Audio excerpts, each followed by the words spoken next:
Hello there, this is Samantha Jayne and welcome to today's show. Today I have the lovely Ian, welcome. Thank you. You're welcome. Who is here to chat about his spooky experiences. Should we just call it that today? Why not? So obviously you have an awareness of spirit. What's your furthest back memory of that? Memory? Memory, I'm guessing it's the one where I felt somebody sit on my bed and talk to me, because that was a big shock. Right. But it was a pleasant talk. He basically asked me, did I enjoy maths at school? And that was the beginning of a conversation. Was he a maths teacher? Who was he? Do you know? No, his name was Hearn. He was a Cavalier. Right, okay. So, no, nothing to do with maths. I think it was just a polite conversational opener. But I didn't see it that way at the time because I was a bit... How old were you then? I must have been about 11. 11, okay. But my parents said to me when I was 3 or 4 and upwards that if I, every now and again, I would just say, look, Mum, there's that black man again walking through the wall. And they seriously considered taking me to a psychiatrist at the time. Because there was that much of it. So I can't say they had me tested, but... Not quite. But almost. So they were that disturbed, if that's for want of a better word. They were that disturbed by it. But you don't recall it? No, not at all. So moving forwards then to the age of 11, how often was that going on?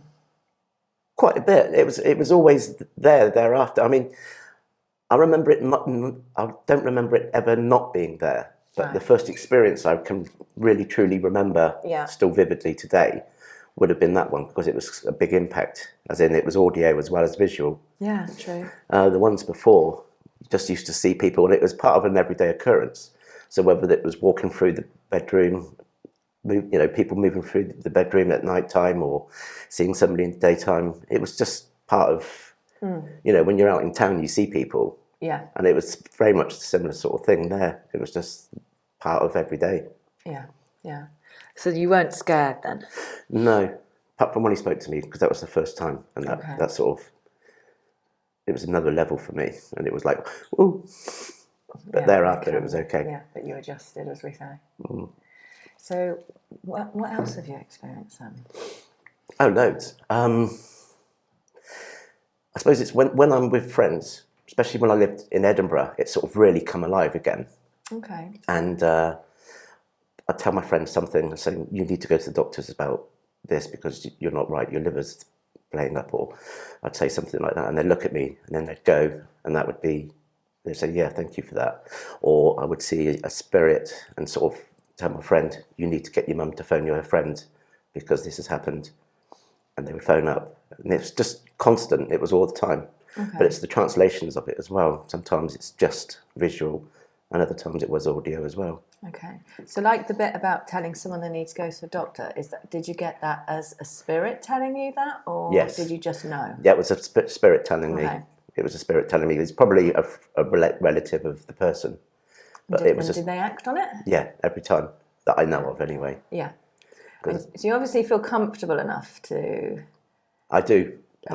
Discuss stuff with friends, so that's good. That's a good place to be. Yeah.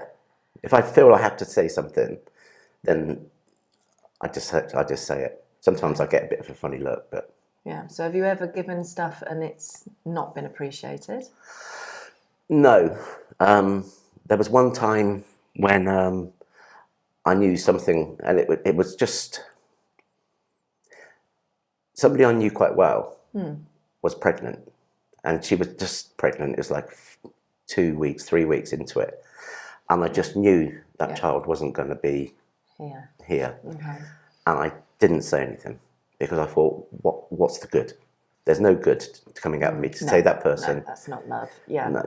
So there was no good from that. So I refrained from that, and that person didn't make it through. And was that spirit telling you that? Or? Yeah, 100%. Yeah. Okay.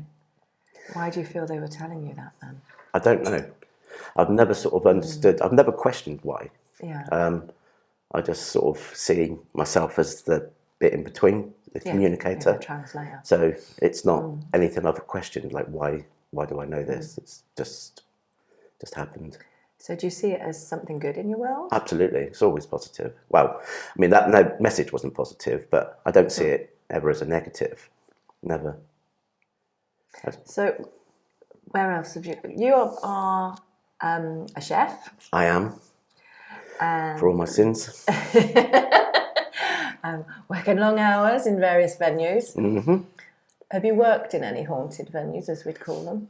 Well, I owned the lease of the Harrow for 5 years. Harrow in Wanborough. That's the one. Okay. And as soon as I walk through the door, you just know, don't you? When you walk in somewhere, you can just feel it and hear it and see it. And how did you feel it? I just felt like I was home.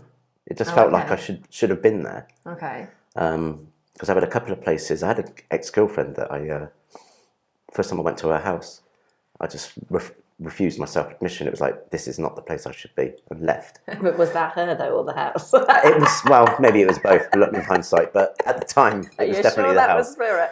But, you did say ex. Well, yeah, I did. But no, the Harrow was just really, it was just vibrant with it all. And I'd never had a bad experience. And always polite, always very accommodating. So when you say vibrant, what do you mean? It was just full of life. Spirit? Yeah, spiritual life. Okay. So it was just, how would that show itself to you? You'd see people working. I remember one day going downstairs before we opened, because we took over in August of 11, and we didn't open until the 2nd of November. Okay. And so we had a lot of work to do beforehand. And I remember the people I was there with, he was working, doing some plastering, etc., with his friend. And then just in between the bar and the kitchen, there's a sort of alleyway. And there was somebody else just painting down there. And I thought, okay, so it's obviously another one of Dave's friends I haven't met. Said good morning. He replied, good morning. And then I saw Dave. I was like, who's the other bloke then, Dave? And he's like, what other bloke? So I put my head back round, and there was nobody there. And he didn't know who I was talking about. So it was that sort of thing. And it's just like, okay, that's fine. I'll carry on with that. Okay. Out in the back where we used to do the preparation, there was always a chap, and my daughter saw him as well, and she described him exactly the same as what I'd seen. Okay. And he was working away, which my daughter was a little bit concerned because he was quite big. So he was about 6'2", big black beard, and yeah, he looked quite menacing, I suppose. Are you talking in the kitchens? Is that what you mean? In the kitchen? No, we've got the kitchen, and then there's a little walkway, and then there's a preparation area. Okay. And it was in there that he was, but he never was anywhere else. What was he doing? We don't know. I never saw him doing anything. He literally just stood there. He was doing something, but I couldn't tell you what it was. And how was he dressed, or what era did you feel he was from then? I would say 18th century. Okay. He was a workman of some sort. I would say maybe maybe it was horses, or with what they called blacksmiths. Yeah, the blacksmith, but the farriers with the feet, and that's my thoughts. I could be right, I could be wrong, but I don't know. But you weren't. Obviously, your daughter was a bit bothered because of his size. Yeah. But did you feel he was something to worry about? If anything, he had the most negative energy. Okay. I think it was because we couldn't ever see what he was doing. He kept himself away from us. It was sort of like, oh, they're here, I better stop this or whatever. It was weird. Whereas everybody else was always, it was almost like they lived there with us, and I just saw them all the time. When you say who was in residency then, Reggie? There were two girls. Yeah. They lived upstairs. I don't know if a lot of people know the Harrow. You're talking spirits. Absolutely. Now, just yeah. watching. Yeah, we didn't have two two randoms there. No, I don't know if a lot of people know, but above the Harrow there's 2 floors. Okay. And I was, me and my family, my daughter and my son lived on the top floor. Yeah. And at the back there was 2 girls that lived there. One was called Lucy, and the other one was Gabrielle. 2 spirits. Yeah. Yeah. And they were 8 and 9, and they were a bit lost, and I think their passing was quite tragic. Okay. But again, they were very happy to be there, and they were just nice, polite, pleasant. Sometimes they played tricks, which is fine. Used to hide things. Okay. So like that coffee cup would be there 1 minute. You'd talk to you, and then all of a sudden it'd be gone. And you'd be like, "Okay, thank you." And then before you know it, it's back down there. Whether it could, it could be anything, but it was happened a lot, and it wasn't me being forgetful where I put things. It was literally, it could be that cup of coffee. So were they speaking to you? Rarely. Okay. A couple of times we had conversations, not with those necessarily, but I do remember one time, and it woke me up completely. There was a married couple, and they said, in spirit again, yeah. Sorry. And they come up to me, must have been about 2 or 3 in the morning. Yeah. And they said, we've had enough here now, we're going to go. Okay. And I said, oh, okay. Well, thank you for letting me know. Goodbye. And then I've got goosebumps now thinking about it, because it did shock me. I had loads of people saying, no, no, no.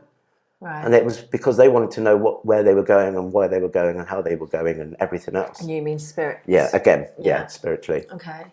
And I was like, I'm sorry, I should have asked that. I didn't. I just said, wish them well on their way. They'd had enough. Yeah. Well, they were ready. Yeah. So I got told off for that by the spirits. So, and you saw them in full physical Oh, yeah. There were about like 5 or light? 6. Okay. Yeah, there were about 5 or 6 of them there, but it was quite loud as well. Yeah. So I actually went into my daughter's room after that to see if they'd woken her up. Okay. But she was fast asleep still. Okay, so obviously your daughter saw one, but was anyone else? What about the clients? As in... Well, there was a rumour about this person called Marley with the coach horse and everything else. It's in the thing, but I don't know anybody of that name. And I've never heard from the spiritual side of things anybody ever reference this person called Marley, who was a coach driver. Okay. But so what about the people who came in, your clientele, into the pub, into occasionally, the restaurant? Did they have experiences? Occasionally you hear somebody come in from the toilets or something saying, cool, really, I opened the door and I saw somebody and I was a bit jumpy. He's like... I always hang around toilets. I know.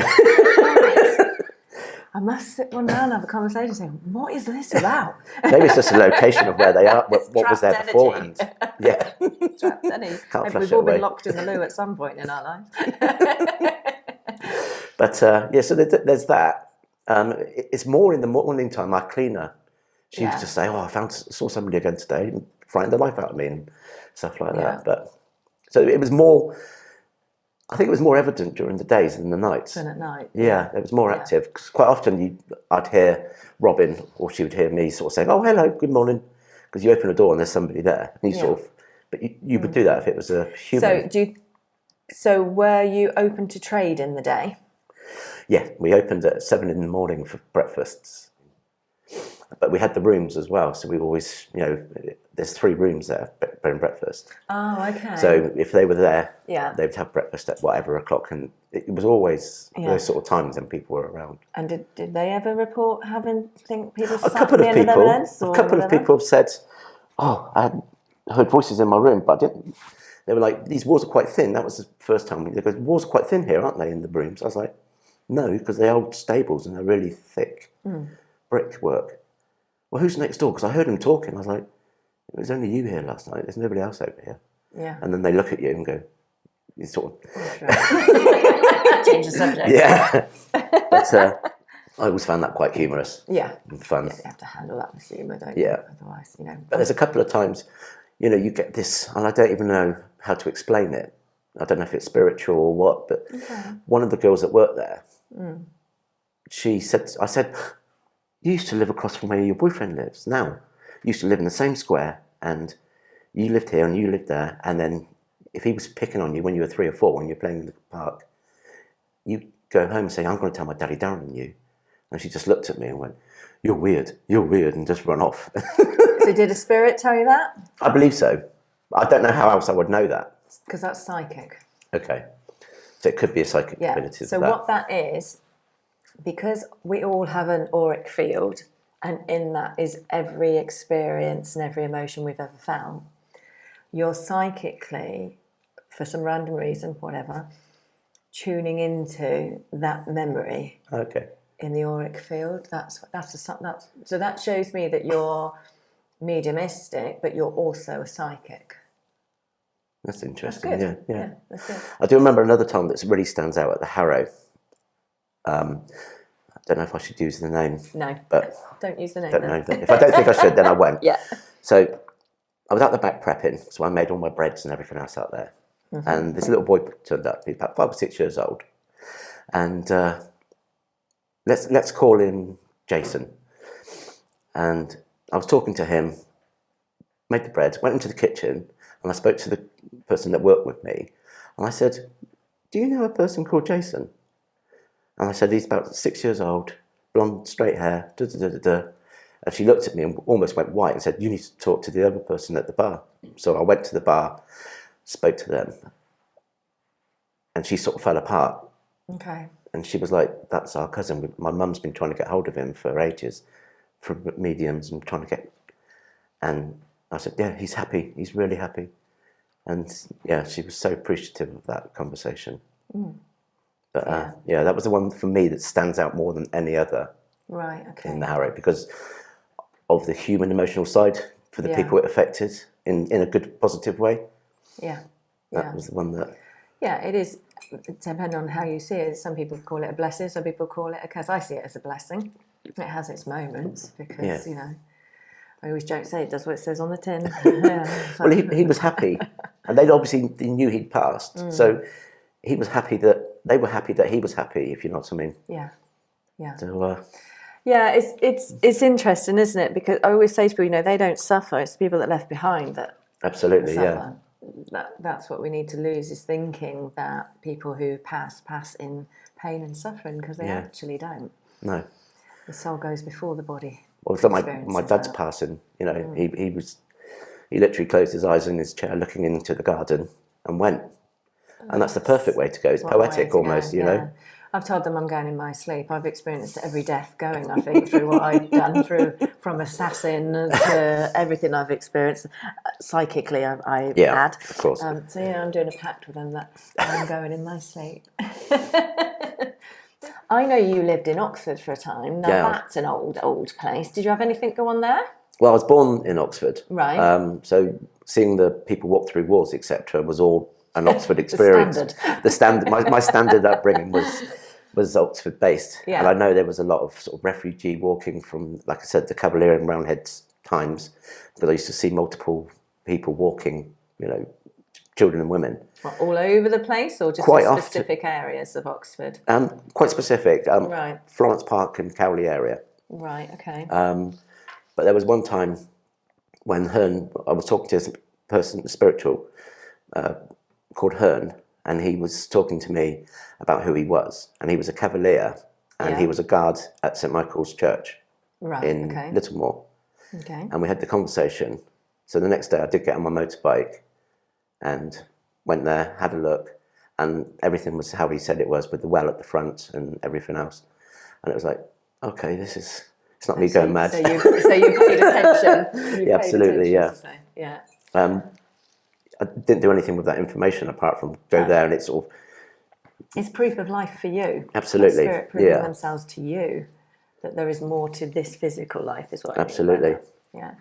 And then you ended up in sunny Swindon, as we call yes. it. And how do you find Swindon? Is it a dark place? I don't see many dark... Maybe I'll close myself off from it, but I don't think there's much darkness. No. I mean, not in the spiritual side of things, anyway. No, I was going to say, no. But, I mean, obviously, wherever you are, there is going to be dark elements in any town across the world, really. But generally, I don't have that much experience. I think the villages are more rife, if that makes sense. The surrounding villages, yeah, absolutely. That's the age of everything, isn't it? Yeah. But what I have witnessed or experienced is just always been quite pleasant. As much as it can be. Obviously, it's when you see children who have passed, it's upsetting because you know that's a child of somebody's, but it's always been very accommodating, shall we say? Yeah. There's a road in Swindon where they still put Outgores Hill, where they still put memorial stuff on the fencing, and the number of times I've driven down that road, and I've watched the traffic lights go off. Because this young lad likes to get the lights to act, and he just crosses the road, stops all the traffic. The number of times it's always that 2 o'clock in the morning when there's no one for miles. There's no way on earth anyone wants to hit that button. But yeah, we had in the Harrow. Just made me think of it. In the Harrow, there was a little boy called Charlie, and he was a real nightmare. He was a right old. I remember it was a music night. Spirit, you're talking Spirit, to sorry, aren't Spirit you? once again, yeah. Just checking. And I remember it was so vivid, and there were lots of people there. I forgot about this one completely. It's just jumped in my head.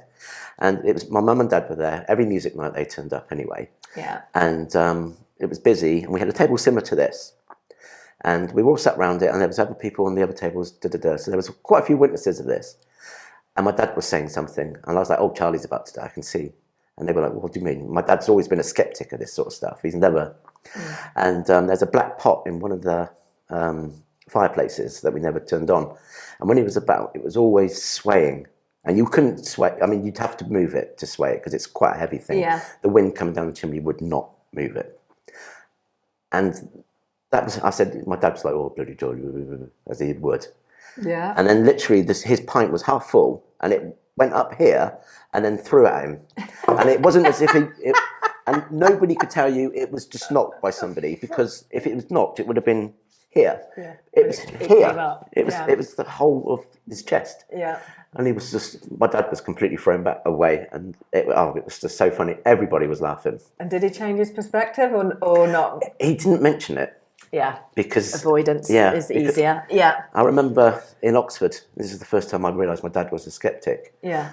I was in the shower, just got out of the shower, pulled the shower curtain back, and I saw my grandmother. Yeah. Sorry, my great-grandmother. Yeah. And my mum, as I got out, came out the utility room, looked to the right. My mum was in the kitchen on the phone. She put the phone down and she went, "You'll never guess who that was." And I went, "I do." It was Nan telling us that Gran's just died. And my dad kicked off at me. Your sense of humour is not funny." And then she went, "No, he was absolutely right." Oh, bless. And he was just looked at me as if I was a freak of nature or something. How old were you then? That was 1986, so 18. 18. So what did you like about living in Edinburgh in Scotland? Oh, well, when I first moved there, it was a similar sort of reaction to when I moved into the Harrow. Just everything just felt right. There was no negatives. It just felt like it was the next path for me to be on. It felt life. Absolutely in my life. It just felt like it was the next calling for me, and I didn't leave disappointed. It was amazing. You know, a lot of experiences spiritually there. You know, I saw my friend's mother. First time I saw her of a colour in anybody. I saw her there. I told my friend about his heritage. So you mean you saw spirit in colour there for the first time instead of like black and white? Or, normally before that experience was sort of a silhouette. Right, okay. Not necessarily on the wall, it could be in the middle of the room, but it was always a silhouette. Yeah. Where this was colour, and I could see that she had a white polo neck on. I could see she had a denim jacket on top of that. And, you know, I could see the colour of her. It's vivid, isn't it? The colours are really, you can't explain the colours. No. Yeah. And it was quite bizarre. And then I spoke to the person I was with and said, "Do you know this woman?" And it was her mother who passed away 5 years prior with breast cancer. So, you know, and it was just, and it was nice because it felt like I was giving her some information that she was concerned about. So she knew her mum was happy. She knew that she'd moved on peacefully. And it gave great relief to her as well. So if you've got all this ability, why have you never trained or... I don't know is the honest answer to that. Okay. Obviously, moving up to Edinburgh, I had young children. I had a wife as well. And then we broke up. So sort of my sort of train of thought went different ways. But I can't honestly answer that question, apart from the only honest thing I have is I don't really know. You don't feel drawn? I sort of, sometimes I do, especially when I'm in this environment with people like yourself. I think I should do more of this. Yeah. And then I suppose the rat race sort of clouds my head. Yeah. And therefore I don't, it's probably the honest answer. Yeah. I like it too, because I take complete solace in it. I enjoy it, and it makes me feel relaxed. And, you know, at my dad's funeral, I was cracking jokes. There was no, you know, the only tears there, apart from obviously the initial ones, were tears of laughter. I was making fun, you know, just having a really good time, because we were celebrating my dad's passing. Yeah. And the way he passed, there was no reason to be unhappy. Yeah, it's a very strange one when you have awareness and you lose someone, because you still miss the physical presence of that person. Absolutely. And animals as well, but even though we know and we're in communication with them and all the rest of it, it's still, I personally do really miss physical No, absolutely. You know, the physical connection. Yeah. No, I agree with that. Yeah. But that's probably my only, that's as honest as I can be about why I haven't picked up on it, as in taking it further. It's something I've considered a number of times. But it's, like I said, being people around like yourself. When I was in Edinburgh, there was another person who was very similar, him and his wife. And you just think, right, let's do it. And then, like I said, the rat race or just I'll have to invite you to a workshop. never. But I think that made them think, well, maybe there's something going on here. Yeah, that was the start chip. Yeah, I think so. But it's been great to chat. Yeah, absolutely. So thank you for coming. I hope you have enjoyed. Absolutely. And if you have enjoyed the show, then remember to hit like, subscribe, and ring that bell so you know when the next show comes out.